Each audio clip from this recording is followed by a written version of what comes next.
Yeah, it's as good as everyone says it is. Coming into this film and seeing the trailers, I didn't really know what to think of it and what to expect. I love PTA and DiCaprio, but it wasn't really a movie I was clamoring to see, which is weird, but it's just, how I felt. But man, this movie is unbelievably good. And it feels like, yeah, obviously, PTA is one of the GOAT directors, and DiCaprio has been on a generational one in the past 10 years, other than that one movie we don't talk about.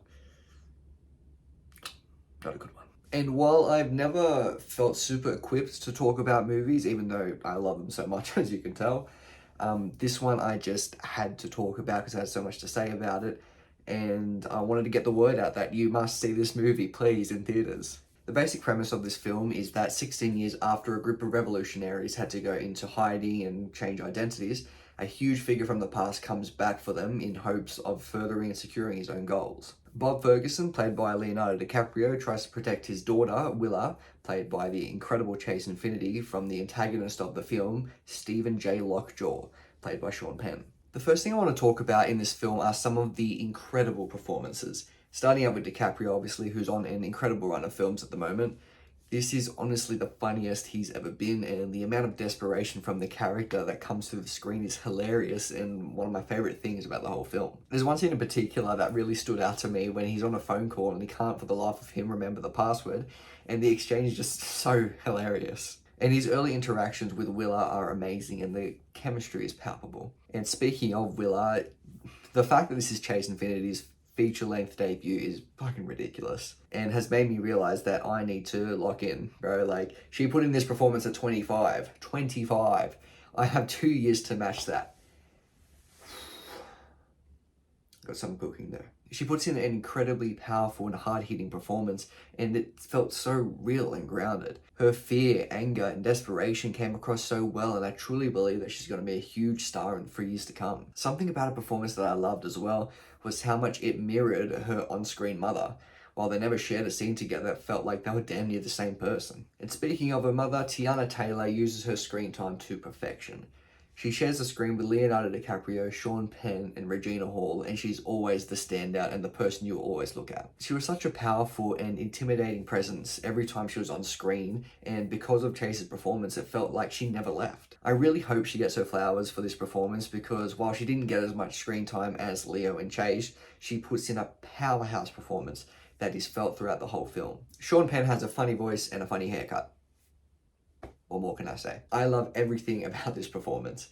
I saw someone compare this character to RFK Jr. Now I can't unsee it. He just is him. He's just so good in this movie, and while he's such a cartoonish character, there are some points where he can be genuinely scary. His motive in the film is so interesting as well, and is such a weird plot point, but it really fits in with the time that we're in and the political climate. Benicio del Toro puts in an Oscar-worthy performance in this film as Sensei Sergio. It's so subtle and calm, but he has so much charisma that he does so much with it. Any interaction he has is memorable, and it always felt like he had an answer or solution to every problem they faced. A charming character who also added a lot of depth to the story. The little bits we get about his life as an immigrant and someone who houses immigrants is really powerful. And the fact that he's so calm about this whole situation because of how much he deals with is a really nice touch to the film. And the other performances that I want to shout out as well are Regina Hall's incredibly emotional and powerful display. She's someone who still loves what she does, but she almost feels tired of living this life.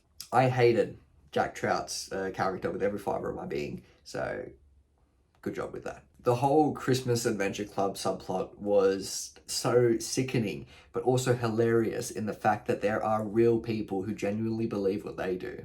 And lastly, I want to shout out Eric Zweig. He was absolutely incredible with the tiny amount of screen time he had. There's a particular scene, and you'd know if you watched it, where everything is so subtle. His performance is so subtle, yet it's so powerful. You can really feel his motivations in that one moment. And I really loved him in this, even though we didn't get much of it. And also, shout out to Alana Haim's Fuck Ass Bob. Absolute show stealer. While I could go on and on about the performances, what blasts this film into the stratosphere is poor Thomas Anderson. My God, what an achievement. The cinematography is unbelievable in this film, so shout out to Michael Bauman. Some of the shots are really subtly beautiful. It's weird because you don't really notice it because of how invested you are into the story.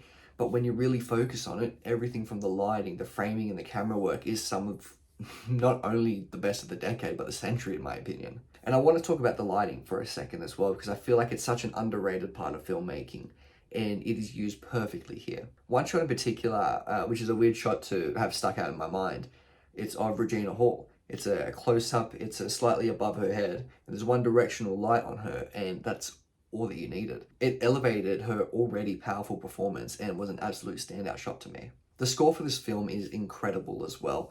So unnerving and panicky, and it made my heart beat out of my chest. One of the best uses of the score that I can remember is right at the start of the movie when Tiana Taylor's character is walking along an overpass. As a couple of trucks pass, the music starts to soar and it feels like the truck making the sound, but it's actually the music itself. And it was such a neat little detail and one that should be appreciated more. It's also an interesting way to use the score, and something that I feel like more filmmakers should start to do, incorporating the score in with actual diegetic noise. Now, a part that everyone talks about in this movie, and for good reason, is the highway scene. What a sequence.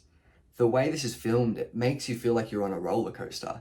And seeing the car ahead or behind disappear with the hills, it just made it so much more intense that you just couldn't take your eyes off of it. It's the kind of sequence that makes you love film. Everything came together perfectly. The quiet performances, the incredibly intense and thumping soundtrack, and the unique camera work make for one of the best film sequences of the decade. Simply an unbelievable achievement. So, with this and his whole filmography in mind, I feel like we need to have a serious conversation about where PTA stands all time. An unbelievably consistent director with over 3 decades worth of works that stand the test of time. Films like this one, The Master, There Will Be Blood, Magnolia, Boogie Nights, Punch Drunk Love, are among the most critically acclaimed and best films to come out of the past 30 years. And I feel like he doesn't get the love he deserves. I didn't even mention Phantom Thread, by the way, which I haven't watched yet, but I've heard some incredible things. I just think he should be in some serious discussions when it comes to all-time directors. Now, obviously, he's not on the Scorsese, Kubrick, Lynch, Kurosawa level, but he should be around there. He should be almost there. The way he's been able to adapt to the times of every era he's been in is incredible, and something not a lot of contemporary directors are able to do. I don't know, I just want to give him a shout out because he deserves it, man. And also Leo, what a run he's on. While he's always been a great actor, it feels like he's been on another level lately. Once Upon a Time in Hollywood, don't look up, Killers of the Flower Moon, and this one, all career best performances. Most. I'm actually really excited to see what he does next. You know, I've seen that he's on a new Scorsese project, but who knows if that's even real because there's been like 10 of them, so. But whatever he does, I'll be watching. Anyway, enough of the rant. That's all of the review. Just please, all I have to say is please watch this movie. I need big budget PTA desperately. One battle after another is a genuine decade-defining blockbuster, with the political messaging behind it being very poignant and the actual technical aspects of the film being spectacular. It's absolutely a movie you shouldn't miss. Now go watch it. Now, you go watch it now. And that's it. I hope you guys enjoyed this video. I've got more on the way. This was just because Silk Song has taken me a lot longer to record and to beat and to play than I expected it to. And I just really wanted to talk about this movie and just talk about movies in general because that is really my true love. I love film. And yeah, I hope you guys enjoyed this video. Don't forget to like and subscribe, and see ya.